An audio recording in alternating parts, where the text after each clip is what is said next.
Welcome, everyone. I'm Michael Stein from the Harvard Law School Project on Disability. Today, we have a wonderful side session on developing an ecosystem for inclusive education. As you know, under CRPD's Article 24 and under its general comment, number 4, every child should be given the opportunity to enjoy an inclusive general education system. Many educational systems, however, are binary. They're either fully inclusive, which is wonderful, or they could be in a typical classroom without accommodations, or they could be completely separate special education classrooms, which in turn further alienates the child, something we would not encourage. Furthermore, many of these systems focus more on the academic inclusion, which is important, and less so on the social inclusion, which for children, as well as for the rest of us, is a critical component if we are going to transform societies and also ensure the well-being of these children with disabilities. The COVID-19 pandemic, for which many are still struggling, has raised further challenges and highlighted existing gaps to inclusive educational systems.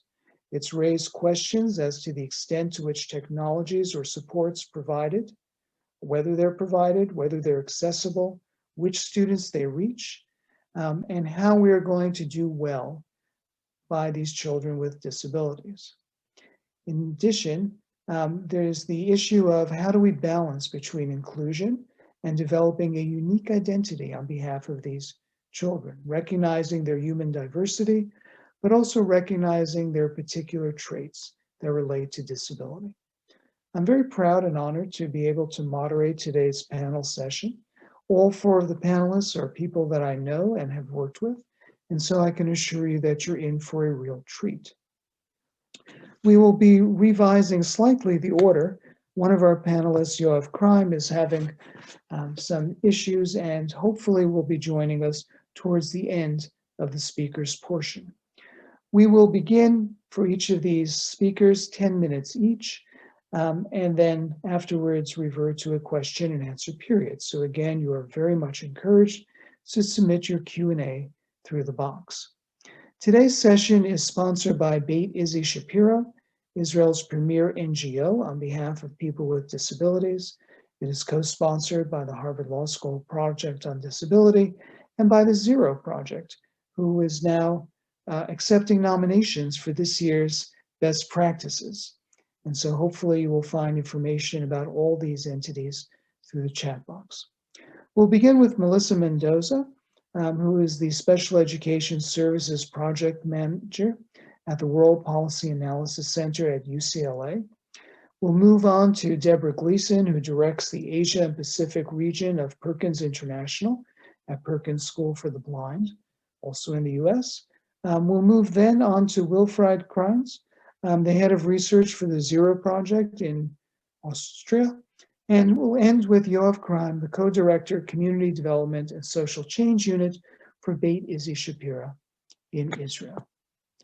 Melissa, let's begin with you.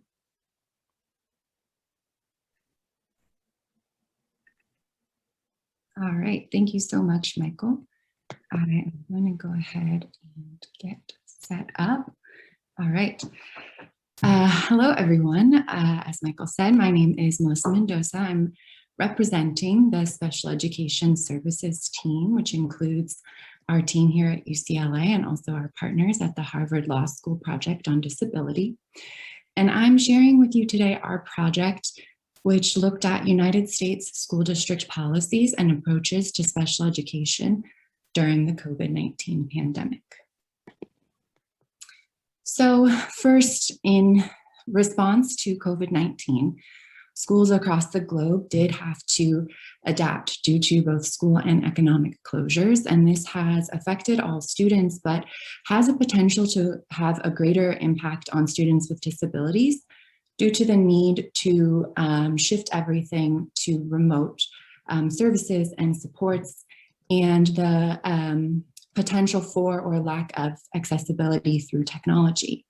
Here in the United States, states and school districts had autonomy to decide how they would like to approach providing instruction in these instructional shifts. And there was often limited information on what their options may be for that provision. So in the fall of 2020, we started with 2 research questions. The first, how were students with disabilities supported during this pandemic and the beginning of the 2020 to 2021 school year?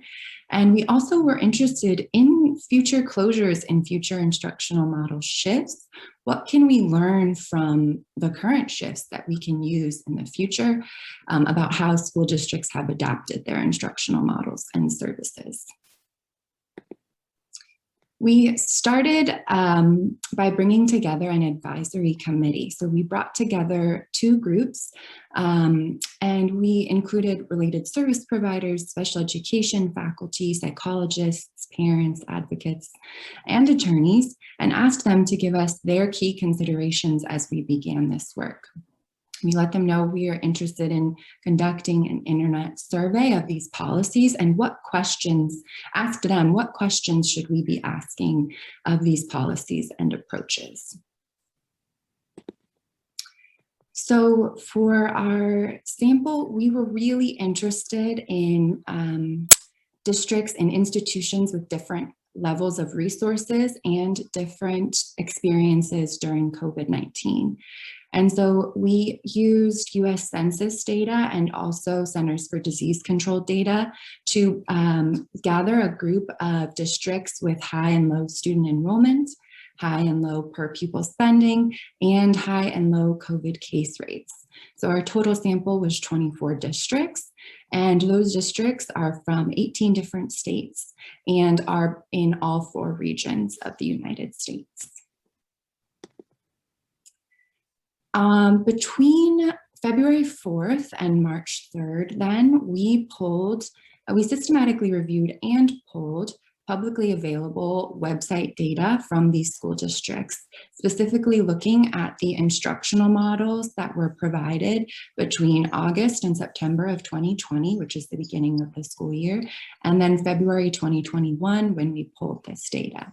So we were very interested, as I said, in instructional models, but also in special education services.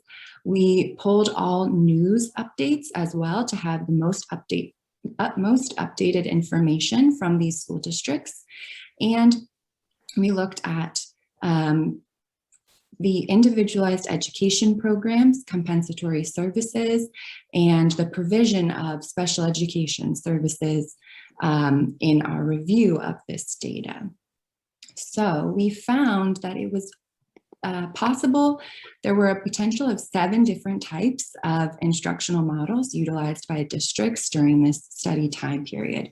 So as you can see, this list has a range that is based on the amount of students that were in person within these instructional models. So we start with Plan 1, where no students are in person. This is when a school district is remote, and move through all the way to Plan 7, when all students were 5 days in person. So there were some districts who did not make an instructional shift.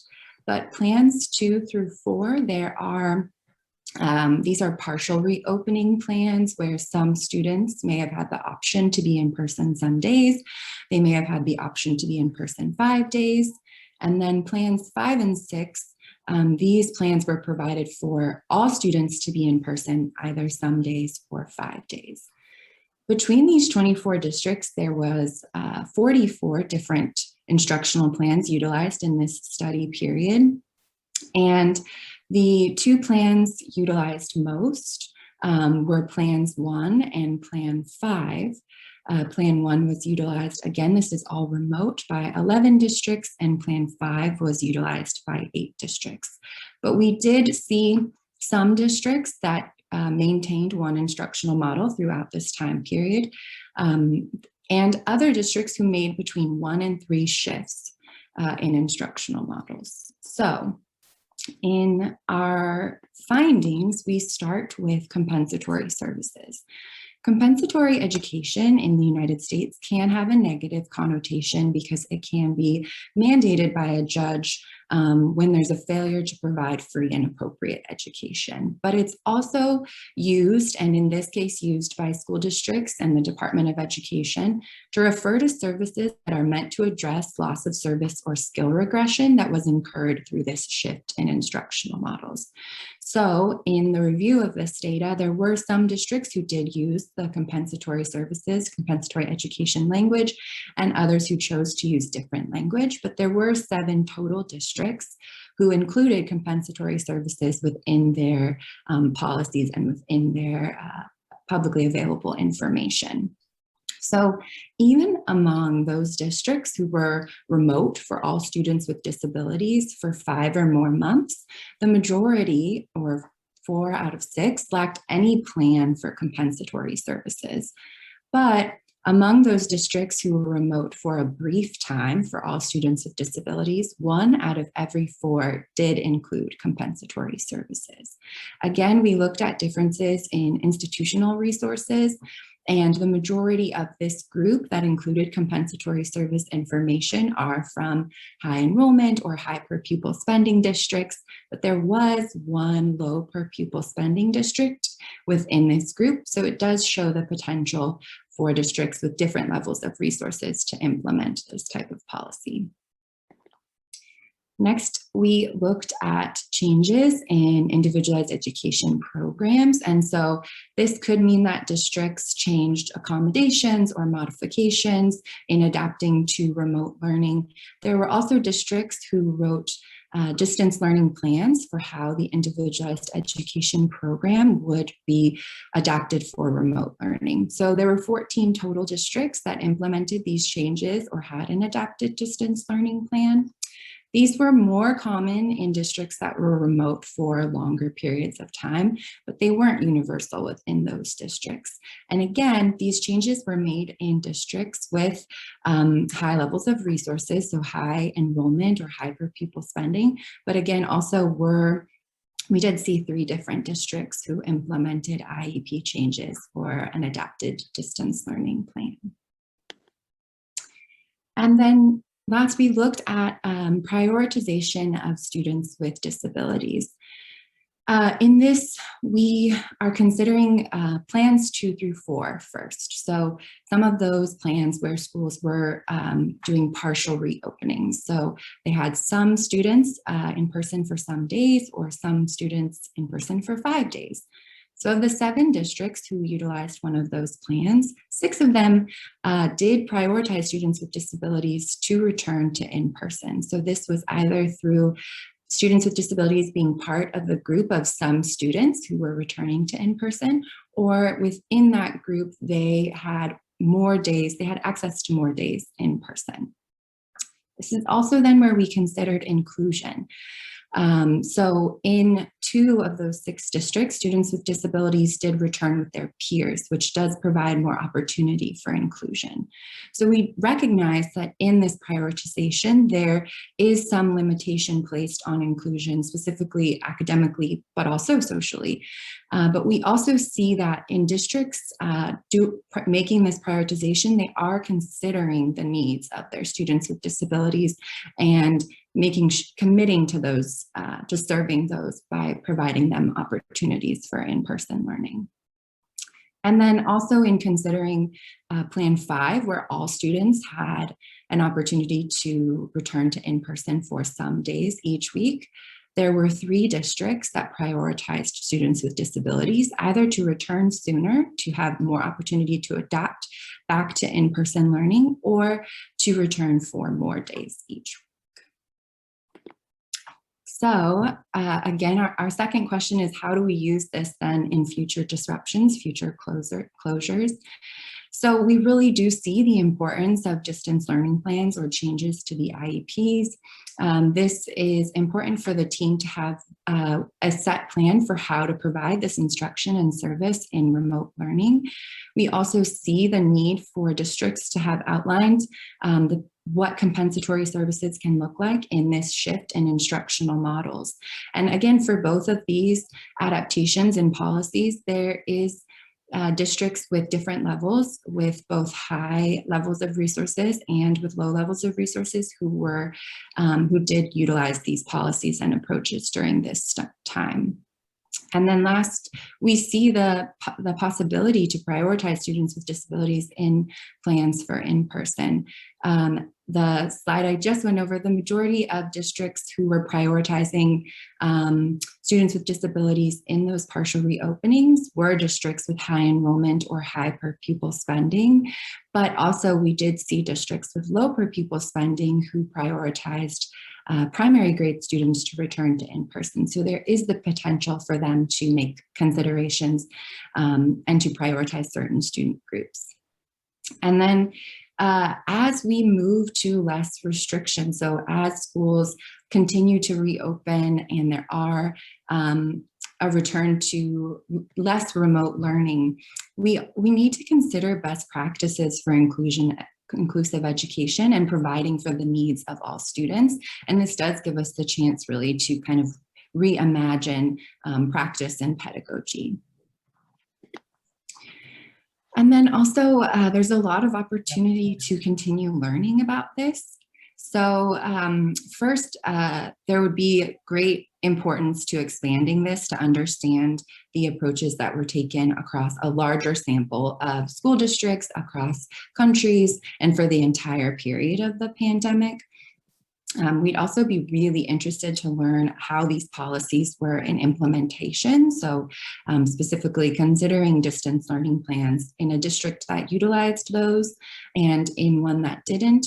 What did it look like for students with progress on IEP goals?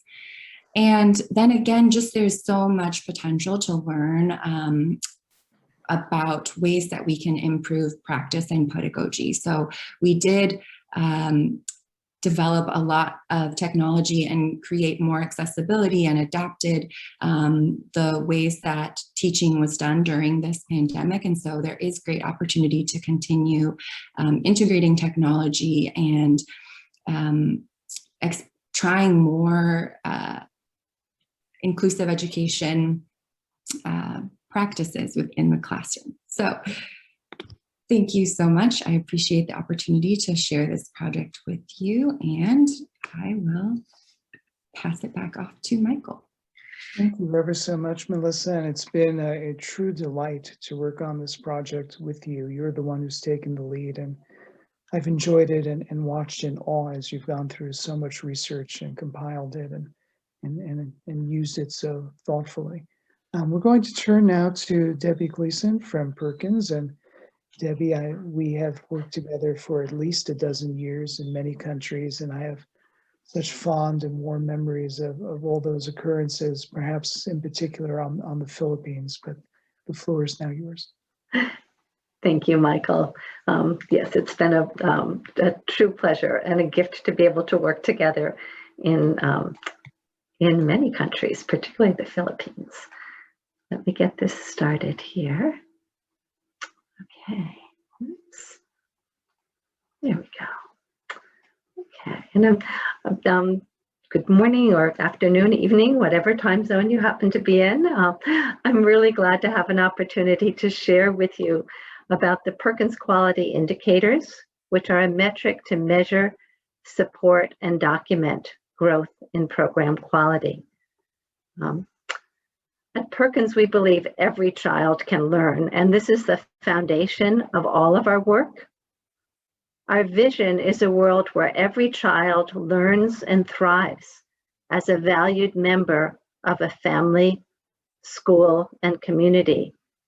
And we focus on children with multiple disabilities and visual impairment, children with complex disabilities, some of the most vulnerable children who are most often left behind. We always keep the child at the center of our work, supporting children to learn and thrive by identifying their needs, by intervening with support to help children learn and thrive. We then move to the next circle of equipping adults to teach, where we mentor educators, develop leaders, and unlock family power. And in the outer circle, focusing on making education accessible through improved program quality and convening stakeholders and advocates for systemic change. When we look at program quality, the first question to ask is, what does a good program look like? We need a roadmap to know where we're going to get to be a good quality program if we're going to get there. And that's what the Perkins quality indicators provide, is a metric to support and document growth in program quality, with the focus on both documenting and measuring program quality and supporting program growth.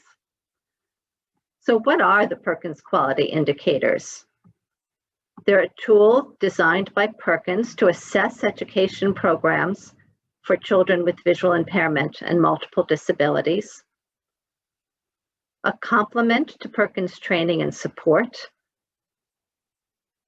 a catalyst for setting bold priorities for professional development at individual, local, district, regional, and national levels, a metric to monitor, document, and support improvement in program quality over time. And they can be adapted for specific cultural and programmatic contexts, as I've been working with the Philippines colleagues and Department of Education over this past year, and in fact until midnight last night, working with them with our different time zones.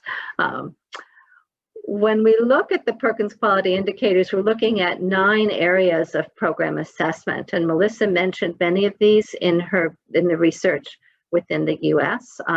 We're looking at this primarily in a global context, but looking at building community, inclusive culture, program planning and classroom organization, learning environment and materials, communication and social relationships, assessment and progress monitoring, curriculum and instruction, family support, administration and support, and governmental collaborations.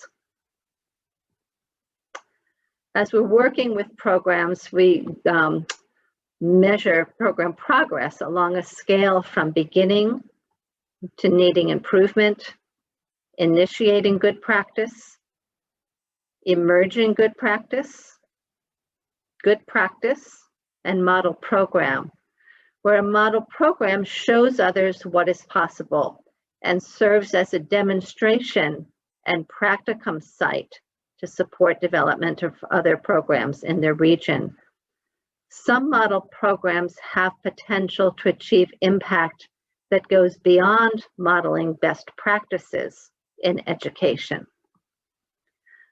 With intense support and coaching, they can become teaching programs that reach out and support development of other programs. And this is something we have found to be key in terms of really developing sustainable quality services in the countries in which we're working. Let me go through, I'm not going to go through all of the areas in detail with the quality indicators due to time constraints, but I'd like to give just a few examples of what this looks like in some of the contexts in which we're working. If we talk about building community and inclusive culture, we often think of a typical classroom such as this one in the Philippines, where one of the students who is blind is using a slate and stylus to write Braille. The other students are using their print books and materials. As Michael mentioned, we also think about social inclusion. This is a group of youth in the mountaineering group in the Philippines of youth. Some of them are blind and visually impaired. And the PAVIC organization in the Philippines was involved in helping to organize this event. The students were climbing mountains a few years ago. This year during the pandemic, they've moved on to be members of the Philippine National Obstacle Course team and are included in activities that I would not dare to even attempt myself. We look at program planning and classroom organization, looking at how teachers implement a child-centered approach in which educational practices are individualized, flexible, respectful of, and responsive to each student.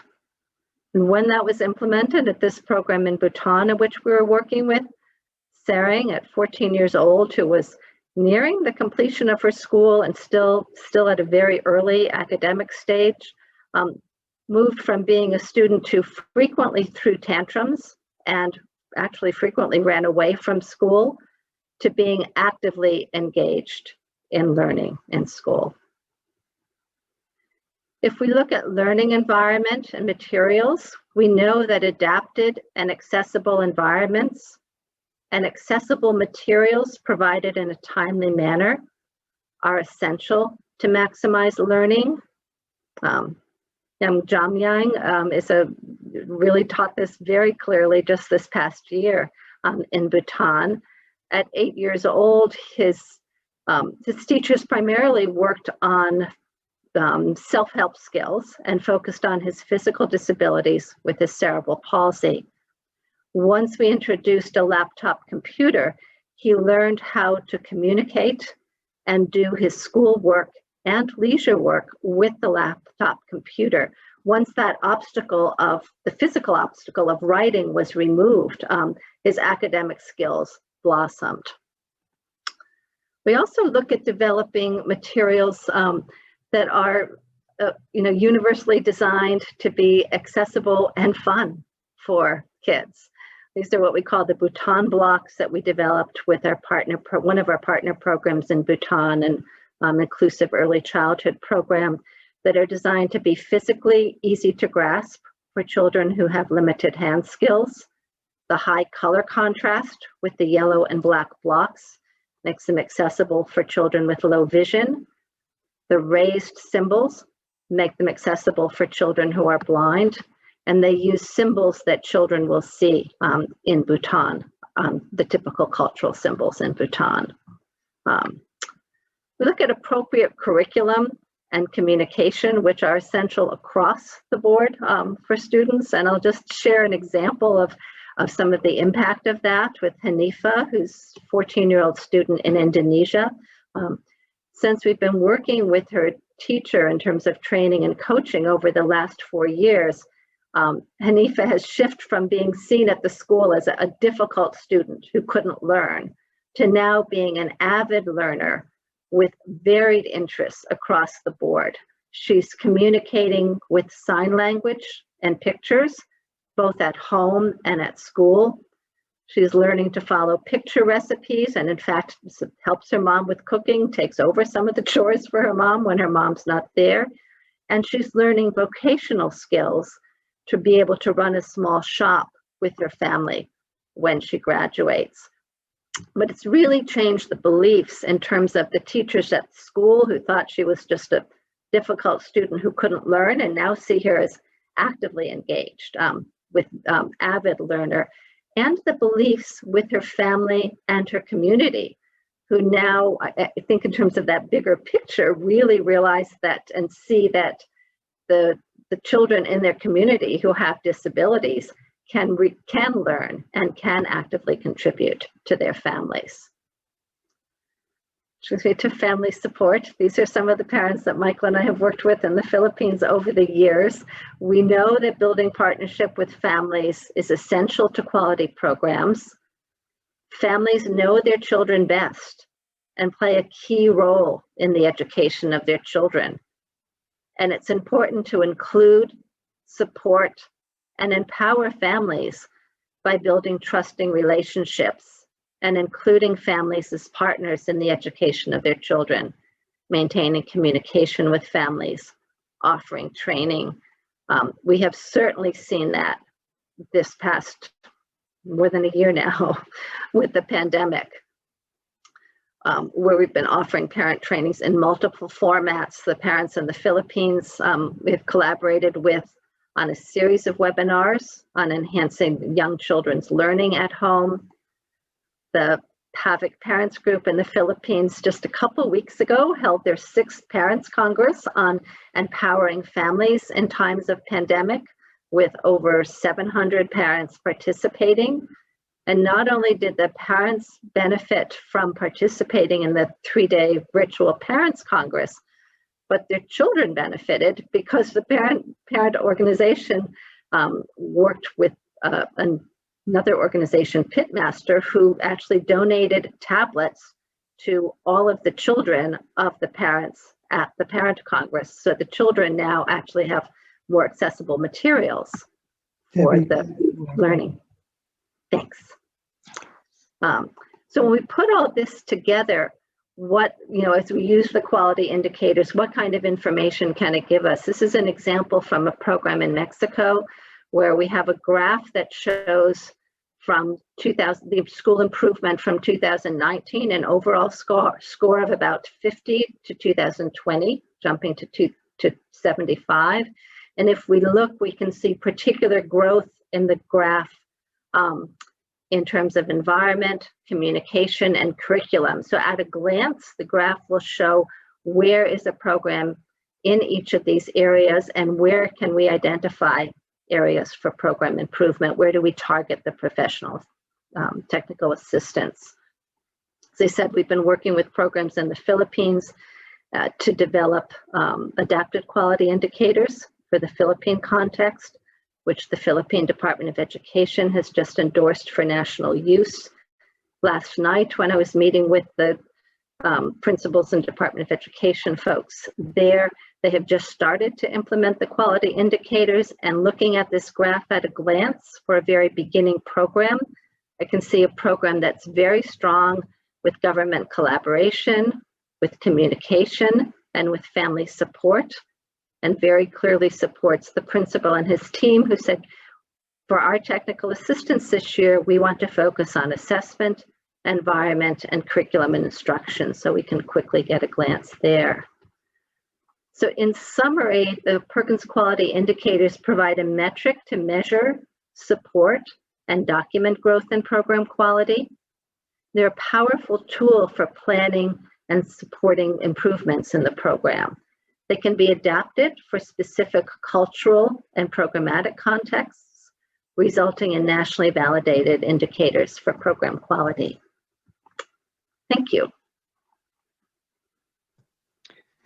Thank you ever so much, Debbie. And we're going to pivot over to Wilfred. It's been a pleasure working with the Zero project since its inception.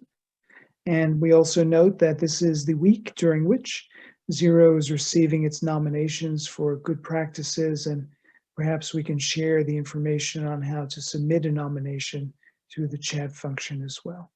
So Wilfred, your turn. Thank you. Good morning, good afternoon. Thank you, Michael, for the introduction. I will talk briefly about, let me see here. Can you see my screen? You can. Good. What is the Zero project for the ones who do not know us yet? Zero stands for Zero Barriers. It's a private family foundation who is sponsoring the Zero project, and what we do, we find and promote innovations. There is an annual call for these nominations, as Michael mentioned, and we work alongside the 4 main topics of the convention, which are accessibility, employment, education, and independent living and political participation. We look for what we call innovative practices. These are products and services, and innovative policies. These are laws, standards, or regulations. How do we do this? We have an annual call, which is out now on accessibility and ICT.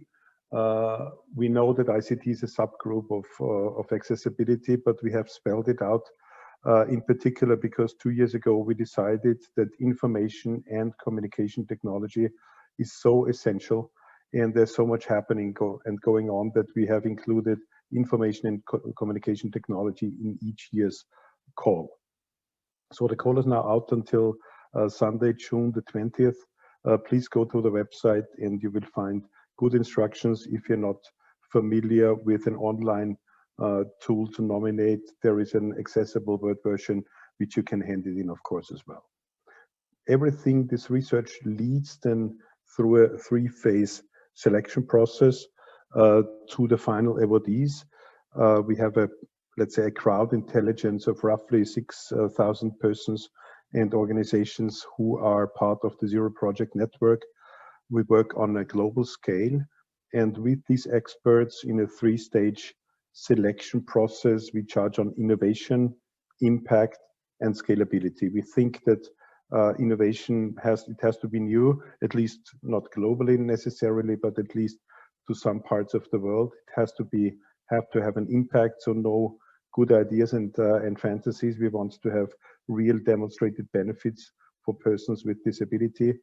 And we want no unicorns. We want a scalable project which can be either horizontally or vertically scaled and transferred. This leads then to an annual conference. Usually it's a 3-day event. The next conference will be from the 23rd to the 25th of February 2022. We will have a hybrid conference. We hope we will not have 800 persons like in former times, but we hope to welcome 300 to 400 participants and have a virtual conference, and as we did due to the pandemic already this year. Wilfried, if you'll excuse me, you're currently in presenter mode. Yes. Means that in addition to seeing your slides, you see the comments. Okay, I'm sorry. we're also seeing your comments, none of which have done anything politically incorrect or controversial. Thanks. I didn't see that. Thank you.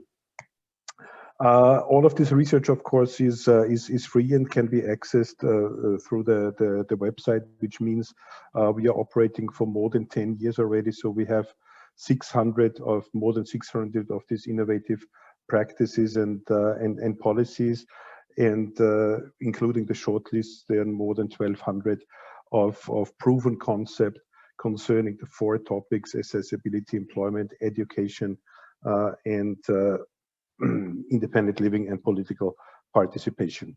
Once more, the call, accessibility and ICT, Sunday, please check it out and nominate. I can spare this one because Michael had the introduction already from the UN CRPD, the Article 24. Our last call on education and ICT was in 2020. We received more than 400 nominations from 79 countries, and we have selected 75 innovative practices, and 3 of them I want to present to you right now.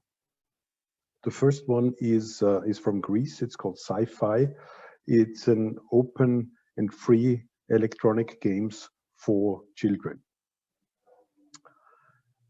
Sci-Fi is a non-profit organization based in Athens, and these games for the blind are an online platform which allows to create and share their own games. So children can engage not only to play against themselves or parents or teachers, but also create their own games.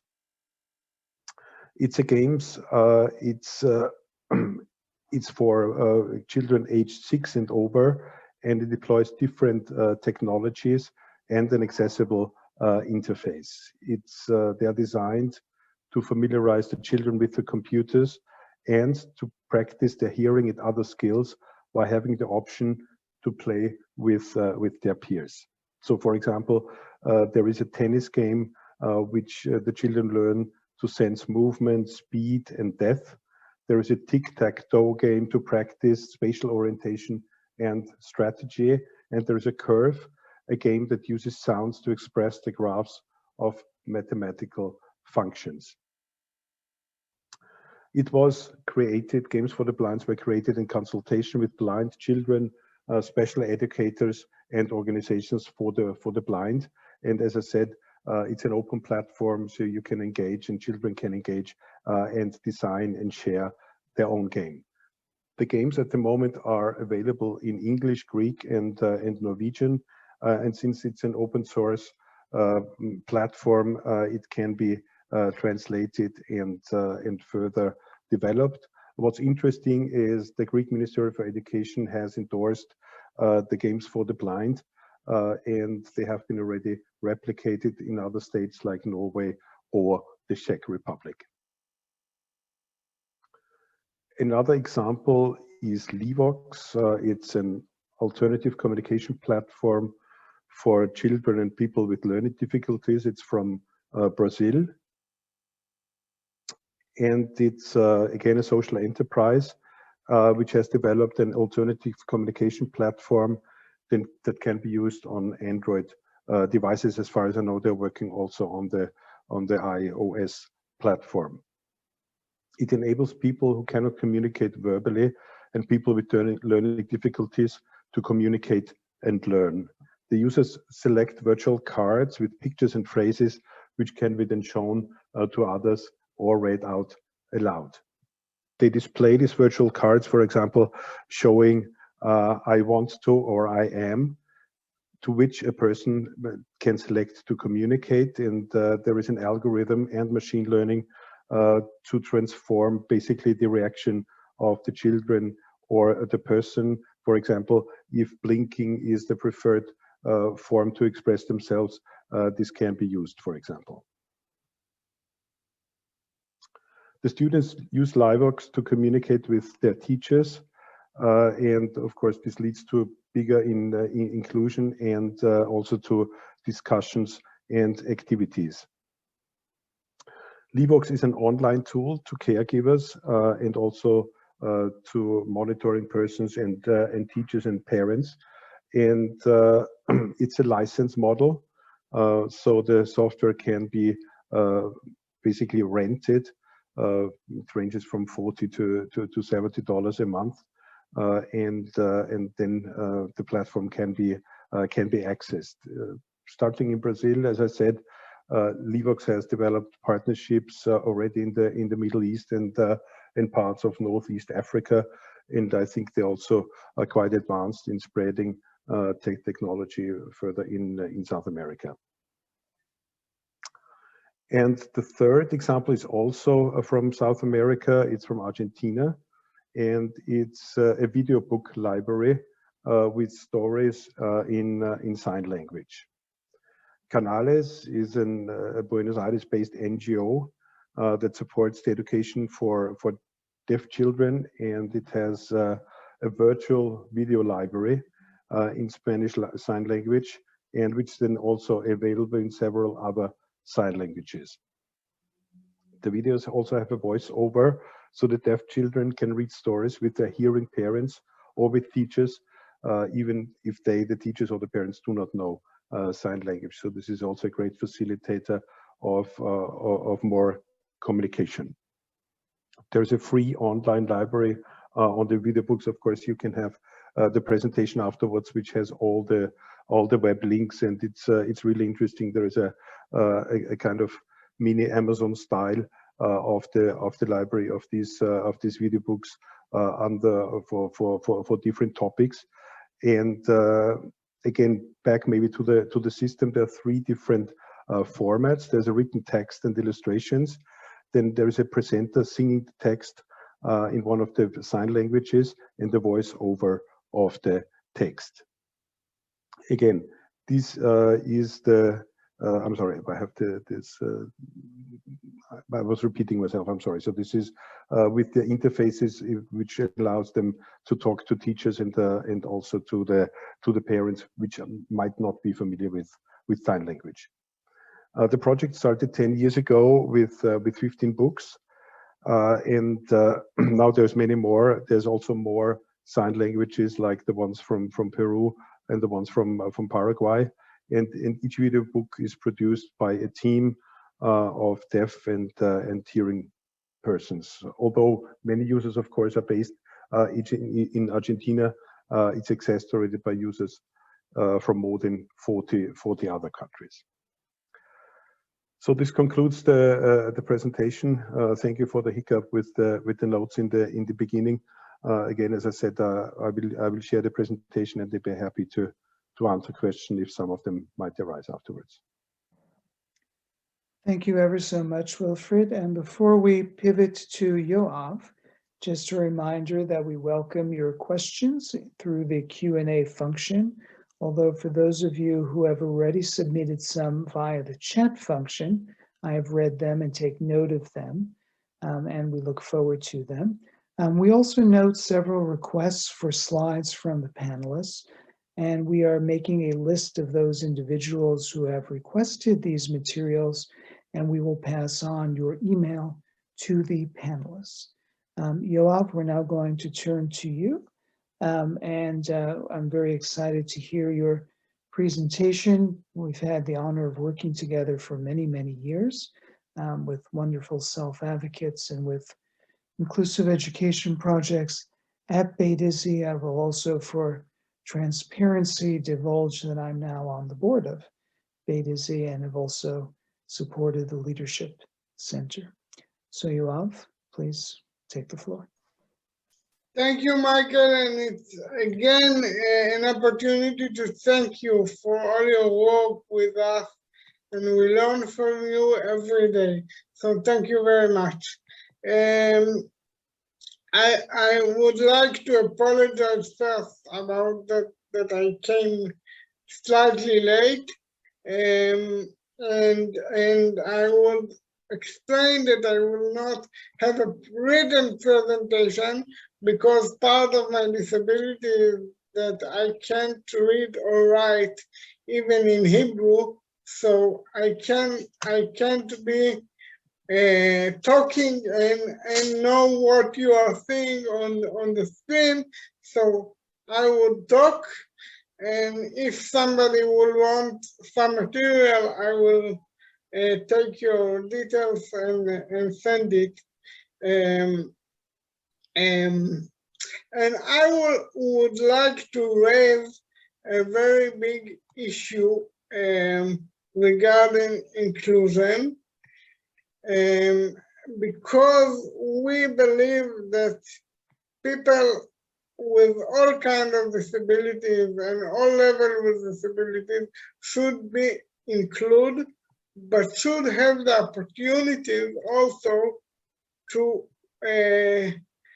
define themselves, define their positive identity with the disability. And in order to do so, in order to have a positive identity of disability, you need to have role model. You need to meet people like you. You need to be included, and in the same time to have the opportunity to be part of the disability community. And sometimes it's really a big issue because some of the kids doesn't have neighbors who are coping with disabilities and don't have the opportunity to really meet children like them. So we thought about this issue, and I want to share with you two solutions that we build in order to give children with disabilities the right to act by the right to be included, and at the same time to be part of the disability community. One of them is we have after school activities twice a week. The children who are learning in regular school can come, get the physical therapy and the occupational therapy that they need, but mostly to meet children who are their experience in life, and to talk about it, and to share experience and knowledge, and to help and support one another, to gain confidence, and to rest for the everyday fighting to be as anybody else. And we find that after school activity very, very good for those children. They actually been more included in the school thanks to that activity. We saw in one of the presentations the trip that blind people do together and regain confidence. It's kind of the same thing, but we're doing every week, twice a week, not instead of school, beside after school, and it's very, very important. And we developed with another organization in Israel called Joint Ashalim, partnership between two educational systems. One is special education, and one is regular education system, and they are both in the same building and working together. We're talking about early ages, in between birth and 6, and in the we have kindergartens and we have early intervention centers. In the early intervention centers, they also a daycare for babies without disabilities, and every baby have his own system, and they are working together. They have activities together. The children with disabilities can visit regularly the regular system and vice versa. So also the children without disability feel at home at the early intervention center for the children with disabilities, and we actually take the two system and make it one community who work for all children. And in that way, you don't need to choose if you get the treatment, if you get the what you need for developing and the therapies that you need, because it's all there. But at the same time, you are part of the large community, and you see on regular basis and interact on regular basis with children without disabilities. At that project, we not only help the parents to cope with the disabilities of their sons and daughters. As you say, the families are crucial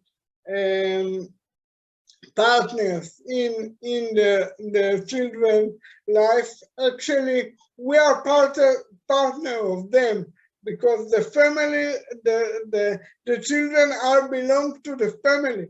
We are just having the privilege to educate them and help them during the day, but we are the partners of the family and not the other way around. And we don't look only at the parents as part of the family, also grandmother and grandfather, also brothers and sisters, because they can influence on the siblings, and they influence by them and by the situation. So being part of a big community who include children with and without disabilities, and really see the needs of the the families is very important. It's important because in Israel, until that project can choose to be included by yourself as a one kid, or to be excluded and being in the special system. We're trying to, and we succeed, to get the best of both possibilities together.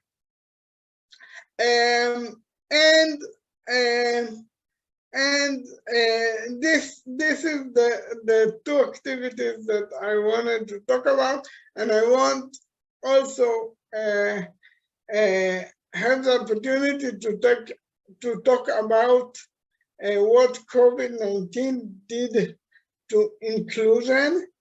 And we, at some of the schools, we had good programs in terms of learning, in terms of learning math and history and all of the things, the important things that we need to learn, but it was very, very hard in terms of social and psychology issues, and we need, and we're doing that now, we need to train a teacher to understand that the social issues of the children are issue for the school. It's part of their job to really include children socially, because in my opinion, this is the most important part of inclusion. Without it, it's you have your SATs or your final exam, but you are not part of the community. And this is a very, very big issue in Israel. And also I have to say that the Zoom that we use now are accessible for some disabilities and are excluded for others. And we really need to understand that we need to really work on accessibility on all of the platforms that we have, and to do it next time in advance, not to wait that we need to use it and then, oh, it's not accessible for people with intellectual disability. And some of the people with intellectual disabilities was, and the children, was more excluded than ever in the time of pandemic. And not only them, but with this community, it was very, very sad, the way that they couldn't be part of activities socially, and this is very, very challenging that I call all of us, the disability community, to raise together, to understand that you really need to make every platform access, and if not, you have to find a solution for that really, really fast, to do it in other platforms, or to do it individually for pupils, but there is too much pupil and the students that didn't get what they deserve during the pandemic in a reason or excuse of accessibility. I'm sorry, but it's time to wrap up. Okay, I will. So we need to do. And we need and okay, Michael, I will stop here. Thank you. Well, that was wonderful, and thank you. And I would ask all four panelists to open your microphones for a moment. We have about 12 minutes left, and we have a number of very good questions. And so what I'd like to do is read to you a whole bunch of questions in order to be democratic, and then to ask you to go from back to front in the panel, Yoav, Wilfred, Debbie, and then Melissa, each taking as much as 3 minutes each to answer any aspect of these questions that you feel are most appropriate to your knowledge base or to where you wish to make an intervention. So you don't need to answer them all, just use your 3 minutes as best you can and as you please. This way we acknowledge the questions and we'll cover all of them in one way or another. We've had some wonderful questions on how do we continue the learning of children with disabilities where there are not online technology and devices. And we can take that question both in the time of COVID and in the time of the continuing digital divide. How do we support parents and children with their mental health and well-being during pandemics as well as during periods of isolation? What are the inclusive teaching and learning materials adapted for distance learning that we can learn from as far as best practices? What are the gender impacts, both on children and on caregivers? I'm massaging the questions a little bit, during long distance learning and during isolation during COVID. And what can we learn as far as recommendations moving forward from the pandemic, which has been painful and harmful to many, but perhaps there are some good practices we can take away. So Yoav, Wilfred, Debbie, and Melissa, if you might each speak for 3 to 4 minutes on any aspects of those questions that you feel appropriate. Well, I'm not sure that I remember it all, Michael, but first of all, to best practices, for some people to walk through the computer is actually better because some of the people have their own accessible room in their home, and they have the silence that they need to learn for best learning, and it should be an opportunity to choose to learn more through that medium, if you want, we are very much known to appreciate the way to divide a classroom into small groups working together on a mission, like you do on the room of Zoom. So it's a method that you can take in the computer, and you can do it also in the classroom to divide a class to a smaller group. And I think actually the most important thing that we need to take is not about learning, is to understand the children and their families and the caregiver need to have an address, someone that they can talk to, and someone that will look after them if they don't reaching out in order for them not to be alone with their problem, because I think the loneliness is the biggest problem, not the disability, and not also the barrier of, even not the barrier of accessibility. The loneliness is the most is the biggest problem, and we shouldn't leave children and their families alone. We have to build strong communities around them. Thank you very much, Yoav. Wilfred? Yes, I would like to start with the technology and the teaching methods. I think what the pandemic has shown is there is still an enormous amount of accessibility of technology. I think you mentioned it already.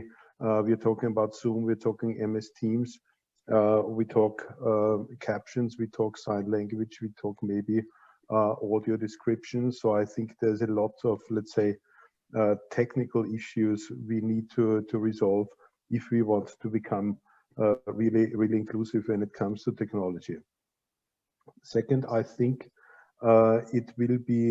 the future will be hybrid. I think let's not only criticize the technology. I think nevertheless we have been able to communicate on a global scale with basically a call on a computer away. We had much more availability and no late planes and no other delays.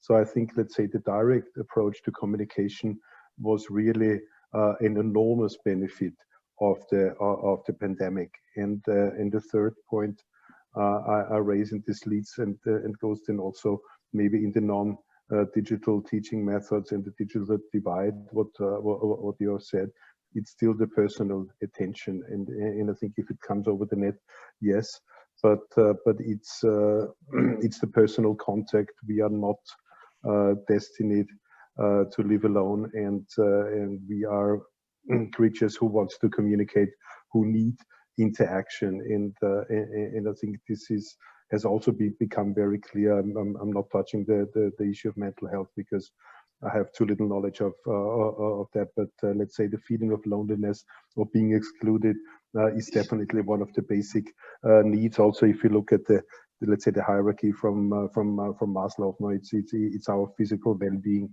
and to be looked after, which has become even more important. Okay, thank you, Wilfred. Debbie? Thanks for really thoughtful questions. And I think certainly there have been many challenges over this past year with the pandemic, but we've also learned some things that I hope we really can carry forward.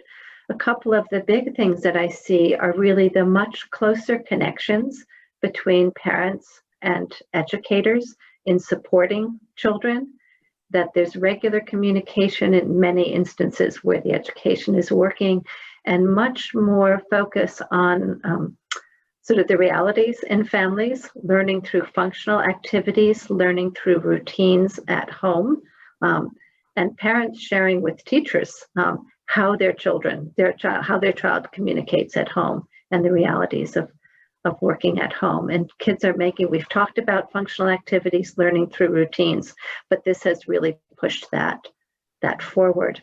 I think we've talked about networks, and I also, because I'm not traveling from Boston to Asia right now, I don't see that happening anytime very soon, but we've been able to build networks across programs and across countries over this past year. So 2 years ago, before the pandemic, the Philippine parent leaders traveled to Bhutan to support that emerging sort of fledgling parent organization. They are now supporting parents in Bhutan.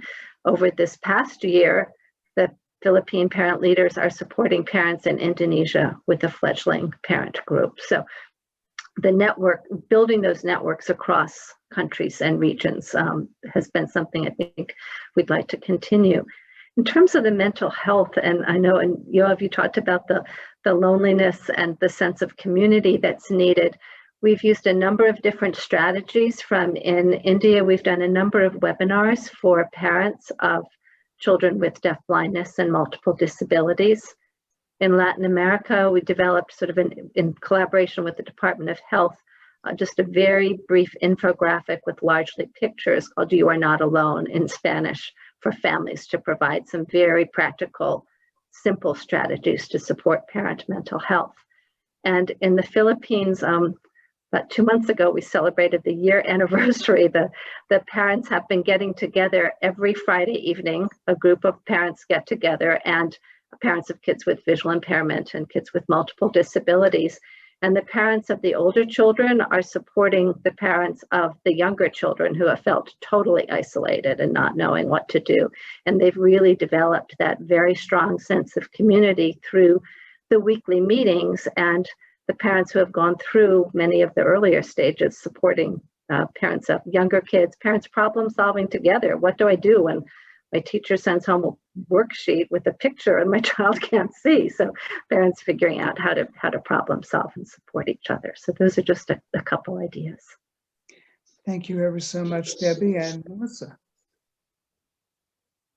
Yeah, I thank you so much for these really important questions. I think based on the project I presented today, what stood out to me was just thinking about recommendations moving forward. And so I do think that we have had the chance to kind of learn from these disruptions and these closures, and it gives us the opportunity to be better prepared in the instance that there needs to be a shift to remote learning and service provision. And so I think specifically in this study's context and in the United States, there was this great shift to remote where then students had greater access to devices at home. And so I think there have been ways, as mentioned, that this has provided things for us to carry forward. So for example, those devices at home, but also from what we've learned, what can we do to adapt policies and approaches moving forward? So something that has stuck out to me is some of these distance learning plans. And so some districts have attached those to individualized education programs, which I think does help moving forward. There is a plan then for if there was a need for remote. But I also, something that I thought of kind of, and maybe this is a good wrap up to this, is just there has been the increased opportunity for collaboration across larger spaces, right? So for us to be here all together today in this space and to have the chance to collaborate with a multitude of practitioners, I think is something that I hope continues moving forward through some of these technologies, and also just as we have the chance to be in person again more often. But yeah, that's kind of what I would add on the end to that. Well, thank you very much. We're now nearing the end of our session, and so it's time to say thank you to everyone, and Lihitra, to see you soon. Sharon, while we do so, maybe you can share a link to tomorrow's Beit Izzy Shapiro's. I'm sorry, in an hour, Beit Izzy Shapiro will have another webinar, and also in a week, and perhaps we could share links to that. Melissa Mendoza, Deborah Gleason, Wilfred Kynes, Yoav Crime, thank you for sharing your wisdom and experience. It is greatly appreciated. Daphne Kleinman, thank you for your support during the session. Juan Jureta, thank you for your interpretation and for enabling us to reach our friends and colleagues with whom we would otherwise not be able to communicate appropriately. And Sharon Yecheskel-Aron, who stayed in the background, but who organized the session, who supported us through the AV and ITC during the session, and who has been collecting your emails to share slides, sharing materials throughout, and is the backbone of Beit Izzy Shapiro's international work. Sharon, thank you so much. It's always a joy to work with you. Thank you everyone for joining us. I'm Michael Stein. Take care, and we hope to see you again soon.